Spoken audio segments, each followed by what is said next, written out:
बिस्मिल्लाहिर्रहमानिर्रहीम। अस्सलाम वालेकुम पाकिस्तान। नाजरीन, आप देख रहे हैं आवाज़ बहावलपुर न्यूज़ चैनल और मैं हूं आपका मेज़बान अहमद महमूद। नाजरीन, जैसा कि आप सब जानते हैं कि हम आप लोगों के लिए आज की शख्सियत प्रोग्राम लेकर आया करते हैं। आज मैं बार एसोसिएशन चिश्तिया में मौजूद हूँ। आज मैं आपको जिस शख्सियत का तारुफ करवाने जा रहा हूँ, आप कानून दान हैं। मेरे साथ मौजूद है मोहम्मद इमरान कंबो साहब।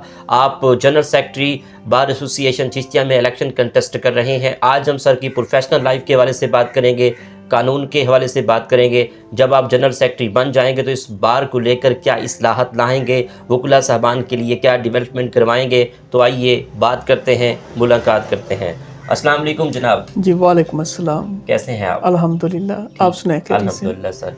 जनाब, आपने अपनी इब्तदाई तालीम कहाँ से हासिल की? आपका तालीमी सिलसिला कैसा रहा? मैंने अपनी इब्तदाई तालीम चिश्तिया से ही हासिल की। Government model high school Chishtiya में 2006 में मैट्रिक जो है मैंने पास किया।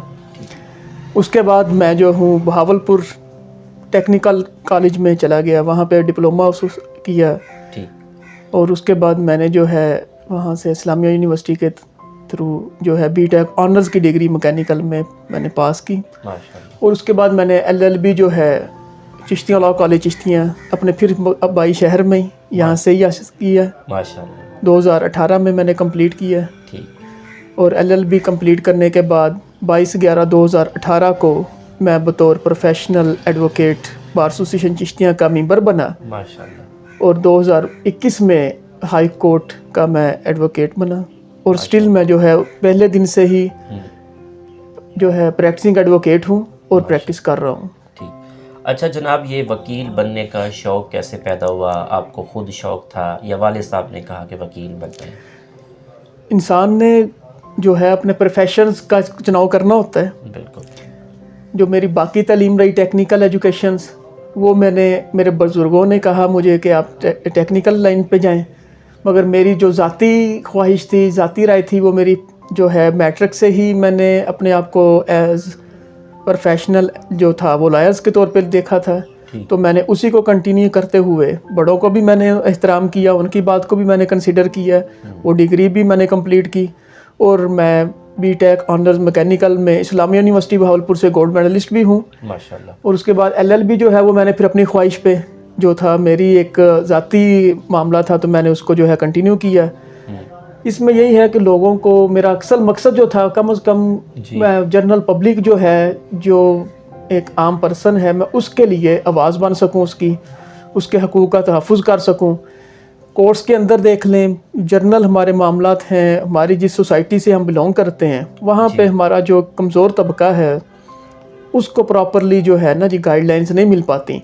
तो उसके लिए मैंने समझा, तो उसी को मैंने मद्देनज़र रखते हुए चला। और अल्हम्दुलिल्लाह मैंने डिग्री कंप्लीट की, बाकायदा तौर पे बार में एनरोल्ड हुआ और बाकायदा तौर पे प्रैक्टिस कर रहा हूँ, आपके सामने हूँ।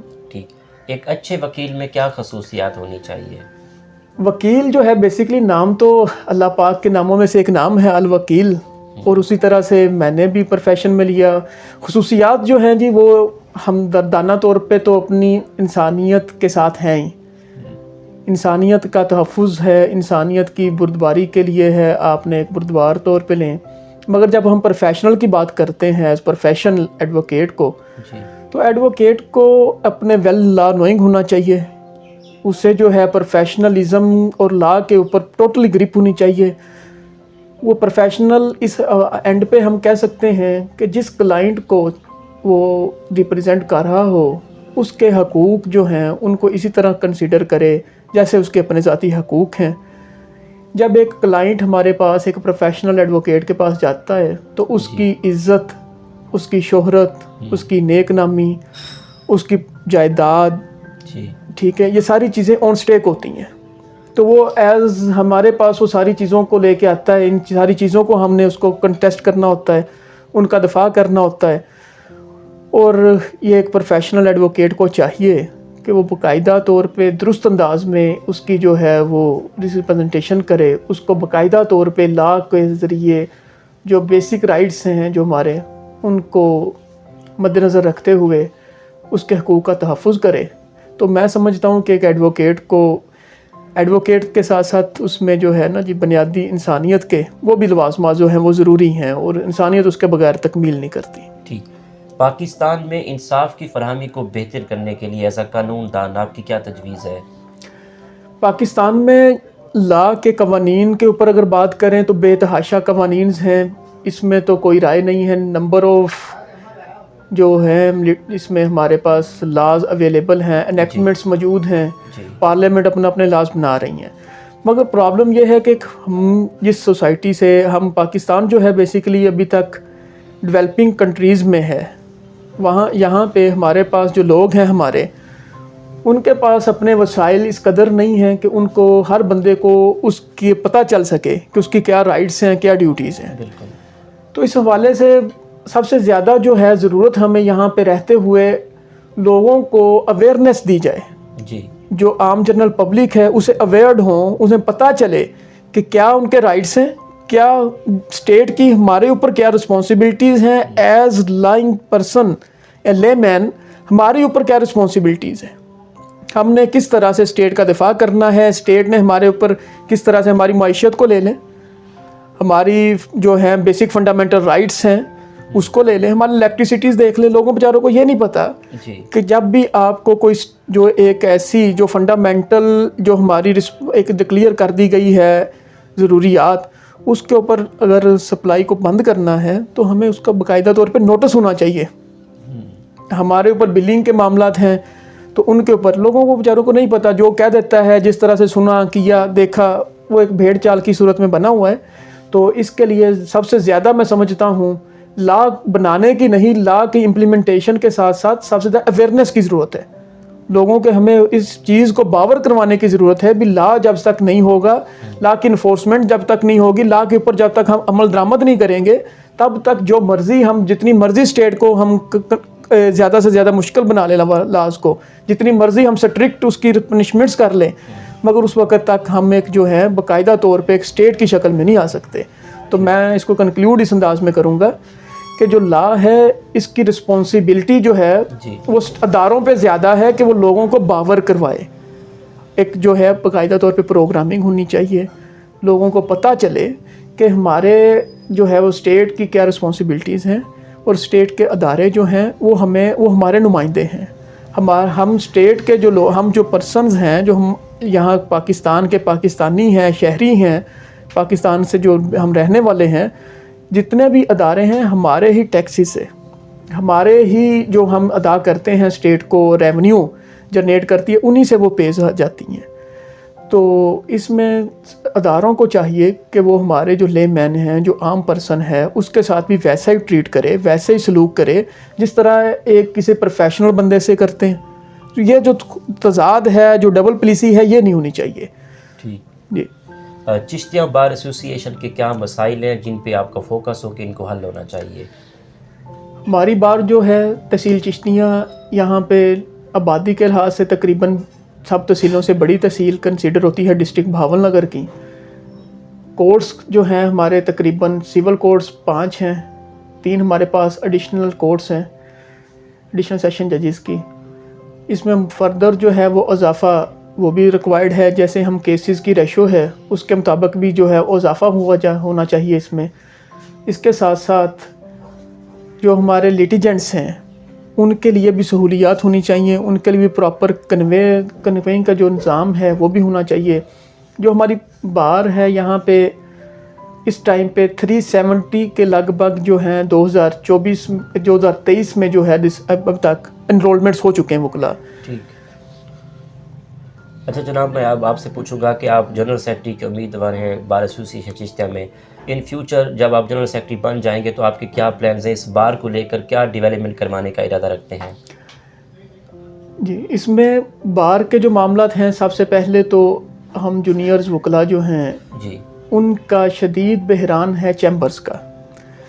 यहाँ पे तकरीबन 2013 में लास्टली चैम्बर्स बने थे, उसके बाद फर्दर चैम्बर्स नहीं बन सके। तो हमारा ये है कि चैम्बर्स जो हैं एज़ अर्ली एज़ पॉसिबल, जैसे ही ये न्यू रजीम हमारी स्टार्ट होती है इंशाल्लाह 2024-2025 में जी। मेरे प्रेसिडेंट जो हैं सैयद जवेद इकबाल साहब, वो भी इस बात पे उनका भी जो है उन्होंने तहैया किया है, इस बात को उन्होंने बावर करवाया है कि हम बाकी काम तो एक साइड पे हैं ही, उनके साथ साथ हमारी फ़र्स्ट प्रायोरिटी यही होगी कि चैम्बर्स का मसला जो दरीना मसला है हमारे यहाँ के वकला का तो वो हल करवाया जाए। तो कम से कम 50% जो वकला हैं वो चैम्बरलेस हैं चिश्तियाँ बार में, तो उनके लिए रोज़गार को मामलात को चलाने के लिए प्रोफेशनल जो है प्रोफेशनलिज़म, क्योंकि जो हमारे पास क्लाइंट्स आते हैं ना जी, उनके हमने करवानी होती है, उनके मुफादात को प्रोटेक्ट भी करना होता है, एक सेक्रेसी को भी कायम रखना होता है। तो जब आप बाकायदा तौर पे चैम्बर्स का इंतज़ाम नहीं होता तो वो नहीं हो पाती। तो इसलिए बाहर में चैम्बर्स होने चाहिए मुकम्मल वकला के पास। इसके साथ साथ मेरी ज़िम्मेदारी एज़ जनरल सेक्रेटरी ये बनती है कि मैं कोर्ट्स को, जो हमारे कोर्ट्स ऑफिसर्स हैं, जितने भी हमारे जजेस हों, वो अपना मैक्सिमम टाइम जो है वो लिटिगेंट्स को सुने, लिटिगेशन को सुने, ना कि वो अपना टाइम जो है वो जो अपने उनके पास रूम्स हैं वहाँ पे बैठ के गुजारें। तो पहले भी प्रोफेशनल्स जो हैं जजेस हैं, मगर मज़ीद इसमें जो मेरी होगी कि जितने भी इनका अमला है, जो इनका स्टाफ है जुडिशरी का और जुडिशल ऑफिसर जो हैं, वो मैक्सिमम टाइम जो है वो जुडिशल ऑफिसर जो हैं वो हमारे लिटिगेंट्स को दें। हम वकला जो हैं वो जाके बैठे ना, ये ना हो कि कोर्ट किसी लीगल प्रोसीडिंग से हट के किसी मामलात में मसरूफ़ हो। ये चीज़ जो है मेरी फ़र्स्ट प्रायोरिटी भी जो है मेरी ज़ाती तौर पे तो यही होगी कि मैक्सिमम लोगों को टाइम मिले। ठीक, आखिर में सुनने वालों को, देखने वालों को, वकला बरादरी को एज अ उम्मीदवार general secretary bar association Chishtian, आपका क्या पैगाम है?